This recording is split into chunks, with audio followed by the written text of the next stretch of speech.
discussing and solving issues and coming up with solutions and so on. Yeah, definitely people. Unbelievable. The character of people inside our system has been overwhelmingly wonderful.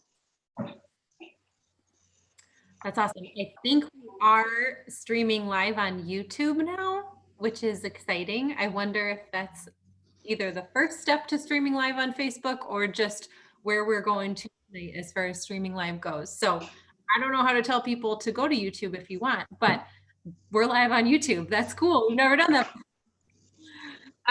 Joe has a comment and a question. He is a very happy customer in Livonia, Michigan, and found the experience is much better, in his opinion, at a non-drive-through location than with a drive-through, even if he were to walk in. And he was curious if we have found that non-drive-through locations have higher customer ratings. And he also has love for the Ann Arbor Road and Newburgh location.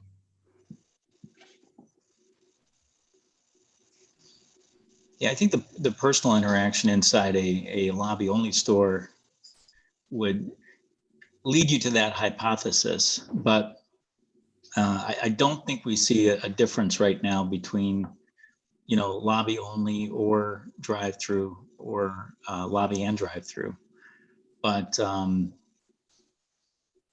you know, the personal experience, even though it's much safer, much, you know, we've got all the circles on the floor and the plexiglass up and all that kind of thing, and people are wearing masks, but it would be a lot more intimate in that environment. And so that might just be calling to something that's inside you a little bit.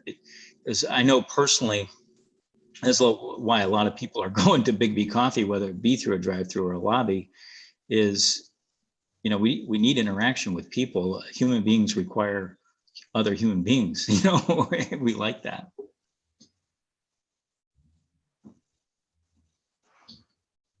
I don't have much to add. I think one observation, as I agree with what Bob said there, and one thing that I've observed, which is since people are wearing masks now, everyone is. I work in downtown Ann Arbor, and like, for example, today I left to walk to the FedEx box because I had to FedEx something back to the home office, and people aren't making eye contact, and that's strange to me. And it's like the mask somehow has made it so that we're not making eye contact anymore, and I've noticed that in this week, frankly, and like I try to make eye contact with somebody, and I've got my mask on, and they've got their mask on. People aren't looking. It's really a strange feeling. I agree. We just had a conversation about this on my Boost team meeting today, actually, as we were talking about how you have to sort of overcompensate with your eyes because you don't have a smile to use to catch people's attention. So, I mean, I run with a mask very often in the winter, and I have to like open my eyes about as wide as I can and do this to get their attention. So we might have to start getting a little more animated. We're going to walk around with these face coverings all day. Speaking of face coverings, by the way, Jane asks, well, first she says, hi, love my BIGGBY locations. Could you refresh my memory about what the expectations are for employees in Michigan and face masks? Thanks. Well, I wish Steph was here, but I believe that face masks are required now, and for both consumer and for employee. And if you're in an enclosed space, so if you're out walking in a park, I don't believe they're required. I think we should all have them and have them available if we're outside. But indoors, you have to have them on to go into an enclosed space. Yeah. There's one caveat, which is that if it's medically tolerable. So if right, thank you. You know, asthma or something where they need full oxygen access, they are allowed by the state to not wear a mask. You know, I always leave the house with a mask. I don't wear it in the car and stuff like that. And, you know, even if we're walking in the woods, we carry it with us in case we sort of pass somebody on the trail. But I tell you, the weirdest place to walk into with a mask is a bank, because it feels a little awkward, But I do want to mention, because we're in 9 other states, and so we are talking about Michigan, and we have a preponderance of business here in Michigan, but not all states are the same. So if anybody's listening from South Carolina or whatever, not only is it not required, one of the interesting things that happened was, even in Michigan, we were quite uncomfortable with the idea of wearing a mask, and then suddenly, within about 6 days, we're all very comfortable with the idea of wearing a mask. And not that a mask is comfortable, but it used to mean one thing, like maybe you were sick, and now it means another, which is I'm staying safe. Yeah, I had an experience yesterday where I forgot I had the mask on. That was a strange moment. That was a strange moment. I have a question from Reggie that I'm going to sort of word differently, but I'll read his question first. So he says, are all stores totally closed? I was hoping to get a drink at my normal drive-through, but it's closed right now. I'm going to ask it a little differently. How many of our stores are open right now, and what's happening on that front? Yeah, so if you would have asked that question when we started these AMAs, close to only 69% of our stores were open. Now, 82% of our stores are open. And so that comes to, I believe it's 208 that are open. And there's 40 some odd that are temporarily closed. And, but I think between now and May 5th, there's another 20 coming back online. And, the thing that everybody needs to know is that, when we're in the very early days of the crisis, what we didn't know is whether BIGGBY would be considered an essential business or not. But it is, because it's, a food service business. And, we were giving, normally we don't let a BIGGBY coffee close. If you're closed for 2 consecutive days without permission, actually we terminate you as an owner operator, but we had to relax that. And there are several reasons people need to close. So, one might have been for economic reasons, like the math wasn't looking good. You went from doing about 300 customers a day to about 50, and it just wasn't going to work out. Some people were really concerned about safety for their staff and the customer. Now, fortunately, we sort of conquered that really quickly. There was a crack team inside the home office that stayed current. We stayed current communicating with the owner operators on how to keep both customers and baristas safe. And then the third one was, some people had some moral objection to doing it. So, but since, that was the crisis moment. That's when, that cortisol and that adrenaline was running. And I don't want to say that people weren't thinking clearly, because that's not the case, but we were all compromised in the sort of the fluidity of our decision making. So, but now we're finding a lot of people are coming on. And one of the big reasons that I see that the people are coming on is they feel an obligation to serve their community. BIGGBY's been the center of community forever, wherever your BIGGBY is. And the owner operators really feel that obligation.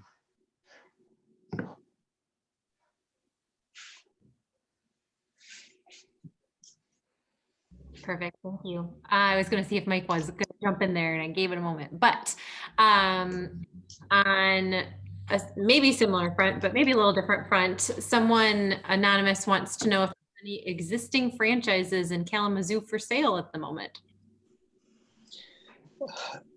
Not that I'm aware of. Okay. Easy question. But that would be a good grab if you could figure it out, but I don't think that they're for sale. Grant Schaefer has actually two comments. I'm going to read both of them. First, he says, "Hi, everyone. My name's Grant, and I just wanted to say thanks for all you guys are doing." Thanks, Grant.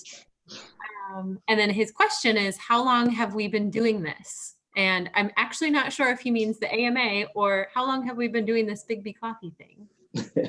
So the really simple answer. So in this crisis, we celebrated our 25th anniversary. So BIGGBY Coffee has been serving cups of coffee for 25 years. The AMA is 4 weeks, I believe.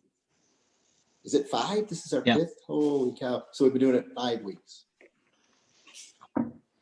Which is funny because in our 3rd week, we said that was our 4th week. And then in the 4th week, we said that was our 4th week. And so now, that's that slippery time thing. It's very slippery.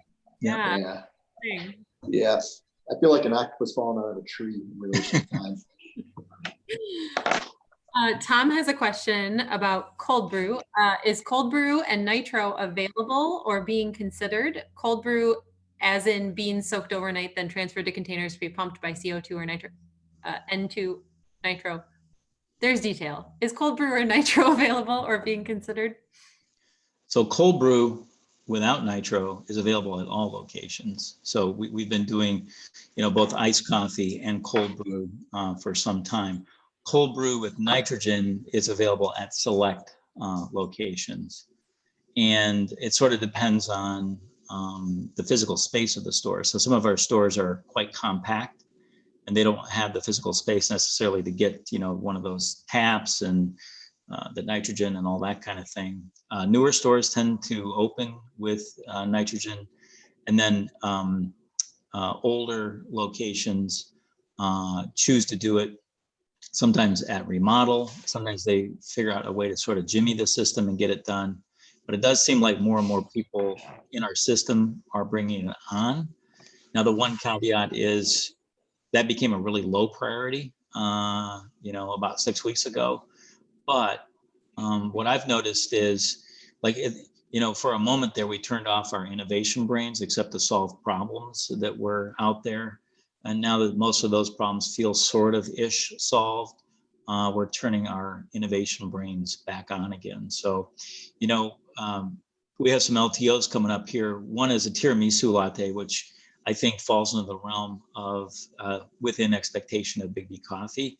But the other LTO that's going to run at the same time is something called a blackberry sage latte. And that's a little more cutting edge, a little bit more in a category that we didn't spend a lot of time in before. So more in the herbaceous, fruity area. And we're excited to see how that turns out. Perfect. The same person who asked about if there was franchises for sale in Kalamazoo also is wondering if we have our own insurance company or if franchisees get their own. So what we have agents who we work with who put together packages for owners. You don't have to use them though. And a lot, insurance is a unusual product from the standpoint that most people buy their insurance through somebody they know, somebody they like, a family member, somebody in their community that they know well or whatever. So there is no requirement to use, but we do have an insurance agent available with all the specs that we require, and they can write policies for the owners. So it's not a required product though. You can buy your insurance wherever you want. And the only exception to that is the cyber liability, right? Yeah, we buy that because together as a group, and that's just because you can't buy. In our situation, it'd be very, very difficult for each individual store to buy cyber liability insurance because you have to go through these audits and so on. And so the cyber liability, we do contract that. We pay for it up front, and then we charge the owner throughout the year on a monthly basis for that. And we get a rate that the individual owner could never get if they were to go buy it themselves. And it's like crazy expensive together as a package, but we all pay for it together and it works out pretty well. Someone wants to know what you guys order when you're visiting a BIGGBY Coffee. Do I have my 3-year-old with me or no? Up to you. So if I have my 3-year-old, I get the donut holes. I get an Americano. And if my wife's with me, I get a short caramel marble for her. So that's the standard package. Yeah, and for me, like a lot of times we'll do meetings and stuff at a BIGGBY, and if that's the deal, the standard drink is an Americano. But similarly, if my wife and I are together, often we'll try the LTO together. And then a lot of times I'm trying drinks out there with, some of the plant-based alternatives. So that we might not carry at our home. So, stores have coconut milk, and stores have oat milk, and stores have soy milk and almond milk and so on. And so I'm always sort of curious how, one sweet and creamy drink tastes with like coconut versus almond, and so on and so forth. So there's a lot of experimentation I get to do out there. So that's what happens with me. Caramel Marvel, short. You don't have to go short. We all have our very refined tastes when it comes to drinks. Just in case we haven't said it yet, can you clarify what an LTO is? Because I think we've said that a couple times. Yeah, we do live in acronym land. It's a limited time offer. So, tends to run for 30 or 60 days, tends to sort of mirror the season, whatever that might be. So a lot of people might be familiar with when we bring on caramel hot cider. Well, that's an LTO that runs in the fall. Snow mint mocha is one that runs in Christmas time. We got one coming up here, when it gets really hot, July, August. And this is going to sound weird to some people on this, but we have a drink called a Red Bull Cream Freeze that just sells off the shelf. And we run that, a variant of that as an LTO in the summertime. And people just absolutely love that. No coffee. Yep. If you put coffee in it, would be illegal. Might have some heart problems. Have that much caffeine. This is fun. Jeremy, we know him, asks Mike, how's progress coming on your next book? It's on visioning, right? It is not on visioning. That the third book in the series is going to be on leadership and visioning. Conscious capitalism and visioning. This book is leadership and management, and so it's coming. And I when I first started the book, I heard people say, my first book, people said all the time, your first book takes forever even if you get it done, and your second book typically comes a little more quickly. I don't know about that quite yet, but anyway, I'm in chapter 1. I've got the outline done for the whole book. I've got chapter 1 is outlined into 5 sections. Chapter 1 is about due diligence on yourself, which is the same idea behind chapter 1 of my first book, Grind. And so I'm 3 sections done of chapter 1. Perfect. Do you have a projected date when you want to? No. I mean, my goals for the year are to have the manuscript done by the end of this year. So that's on my sheet. It's sitting right next to me on my desk every single day at home. You've said it. I know, Mike, we've had these meetings and so on, but Mike has come and said, yeah, I worked on my book this morning, and I have no concept of how you're able to do that. You got a less than 1-year-old at home, and you've got this thing going on, and, you've got, your whole family. And I'm like, well, how do you do that? I think, Bob, you get an enormous amount of peace and energy from the woods, right? And you love that. And I love that you do that. And I love you live where you live, because you can go for walks like in the most beautiful place on the planet every day. I get that same sort of feeling out of writing. Yeah. And so it definitely does not feel like a chore to me. I get energy from it. When you have these moments when you're working on it, and I had this really cool moment the other day. Like I'm inventing a metric to measure love. And so love is there's, you've got dollars for currency, or you have. And so and when I came up with that concept of let's see if we can invent a metric around measuring love. Like to me, that like was this really invigorating moment. Now, I don't know if it's gonna work in the project or if I'm even gonna complete it, but just having that spark of an idea like that just really gets me going. Awesome. That's awesome. And this one actually references BIGGBY being focused on love. So I think that's where we need to go next. Sandra asks, are you able to keep employees on payroll when the stores are closed? It's so important to take care of our people, especially with BIGGBY being focused on love. Yeah, I mean, in the franchise world, just to be clear, ownership is, I mean, it's a confusing idea, but when somebody opens a BIGGBY franchise, their ownership is separate from our ownership, and so it really comes down to the individual owner operator. Now, having said that, the capacity to do that is not very large, right? So the ability to continue to pay payroll, which would normally be about 30% of revenue, when your revenue goes down to 20%, I mean, sort of the math just doesn't work out on that.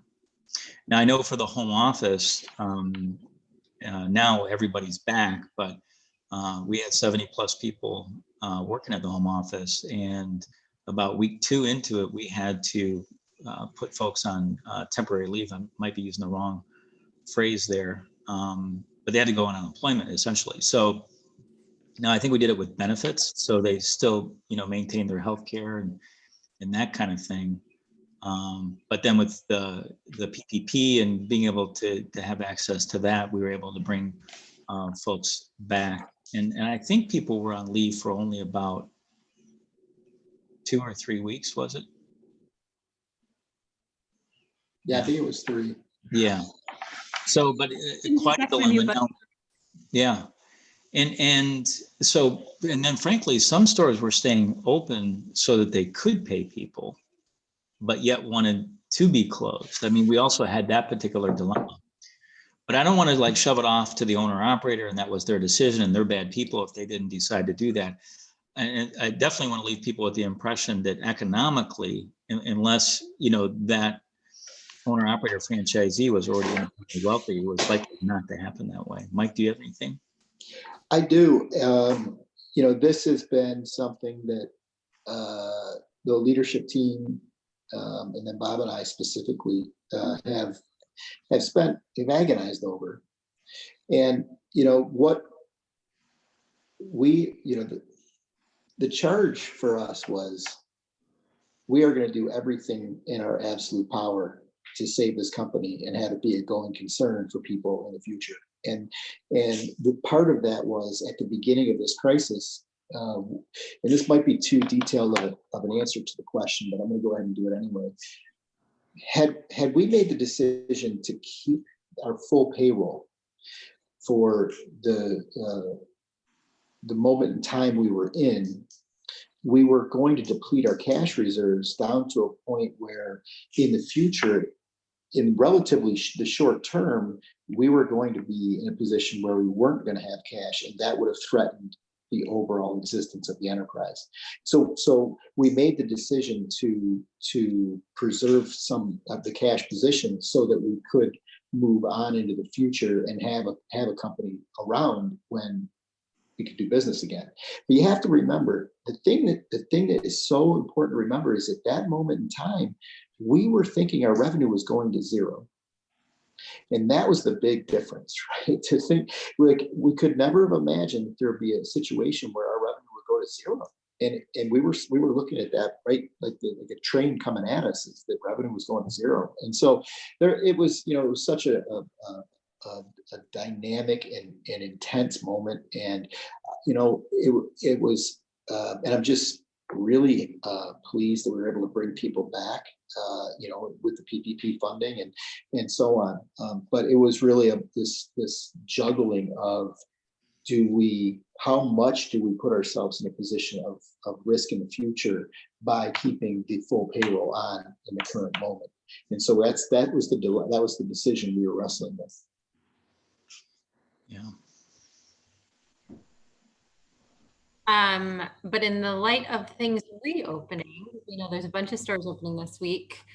Bree wants to know, so that everyone can plan to get their fix, what's the best way for people to find out if their store is closed and opening soon? Well, I think the best place to find out if the store's open is on BIGGBY.com. So there's that.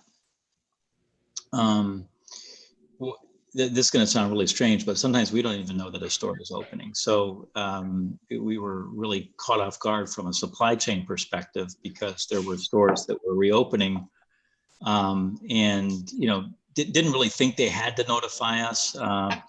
Normally we'd be like, yeah, reopen, but in the end, it looks like there's only going to be about 30 stores that are temporarily closed, and probably most of those will be lobby stores. So if you're talking about a location that has a drive-through with it, either drive-through only or drive-through with lobby, it's likely that one would reopen for sure. Now we are bringing on other methods to generate revenue. So for example, we just launched DoorDash inside of our system. And so, even a lobby store, you can generate traffic with people coming in and out, but also it can generate traffic with delivery or pickup too. And there'll be more of those mechanisms coming along. But if you have the number to the store, you can just call it. Yeah, and Stephanie texted me. So during these, we're getting texts constantly, which is kind of fun. But if I'm looking down, I'm typically getting a text from somebody. And Stephanie wanted me to say that Facebook is a great place to stay in touch with your store and whether or not they're going to be opening soon. Perfect. This will probably, we'll see how fast you answer. We'll see if this will be the last one or the second to last.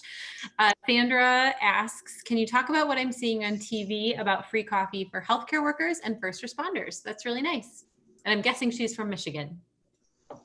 Probably, yeah. So Mark Bernstein, who is Sam Bernstein's son, and that runs the Sam Bernstein law firm, approached us about doing a campaign where they would announce the program to essentially the state of Michigan through their advertising. And we agreed, the franchise owners locally agreed to provide first responders and the medical community free coffee during this moment in time. And that's going to be, we're proud to say that initiative is going to be running through May 17th. Mm-hmm. And so it's a beautiful collaboration between the Bernstein law firm. These are great people. All they wanted to do is they wanted to do something good at this moment in time. And they took their incredible marketing machine, the power of the marketing machine, to announce this program to the state of Michigan. So if you're outside of Michigan, it doesn't apply exactly, but that's what we're doing. And we've gotten just an amazing response from it. It's been incredible. Although I would say that the stores outside of Michigan are also, paralleling this too, but not as much visibility on it, but they are doing it also. Right. Yeah. I also got a text, so this will be our actual last question because it came from YouTube, and we really are live on YouTube, which is exciting. So someone on there asked, what about a food truck type style, BIGGBY? Yeah, right now, everything's on the table, right? Everything is on the table. Just before the crisis, we launched a concept called BIGGBY, which was basically a pre-manufactured drive-through. And, one of those opened up 2 weeks before the crisis, and right now is the second highest revenue generating store in the system because people perceive that to be quite safe. But just as we were entering into the crisis, I think we were supposed to see a new proposal on food trucks, because for a long time, Mike and I for as progressive as we are, sometimes we can be a bunch of old fuddy-duddies too. And so we were like, no food trucks. We're not going to do food trucks, for crying out loud, you know, that kind of thing. But we are looking at more and more what we would just call non-traditional locations. And so food trucks, great idea. Tony DiPietro would be very happy that you said that out loud. Mike, do you have anything to add to that? Well, yes, we are fuddy-duddies. But on this topic, we're not particularly fuddy-duddies. I think we both love the concept of food trucks. Our business model makes food trucks difficult, which is we have franchise locations that are independently owned and located in certain places, and then governing where the food truck can go in relation to our stores and who manages all that is complex. That, you know, and so that's the difficulty behind the food truck. But we are developing a new business model, which is through area representatives, and the area representative can manage that locally much better than we could ever manage it from the home office in East Lansing. And so I think we'll see food trucks beginning to roll out inside of the area development, area representative territories. And you and I could both talk about area representatives and food trucks for another half hour easily, because it's such a dynamic business model, this area representative thing. And so I think we'll begin to see some food trucks coming, is my guess. If by chance someone on this call or our friend on YouTube has the desire to reach out with their own proposal, I don't even know if they do, but who should they reach out to? Well, don't reach out to Tony, because Tony will just say yes. But no, I would say go through the standard process, which is inquire about becoming a member of BIGGBY Nation through the website, and then present the food truck idea in that process. But, you know, first and foremost, it's important that the person who's bringing the idea is qualified, and we want them as part of BIGGBY Nation. And then the food truck idea would be a part of that conversation. Perfect.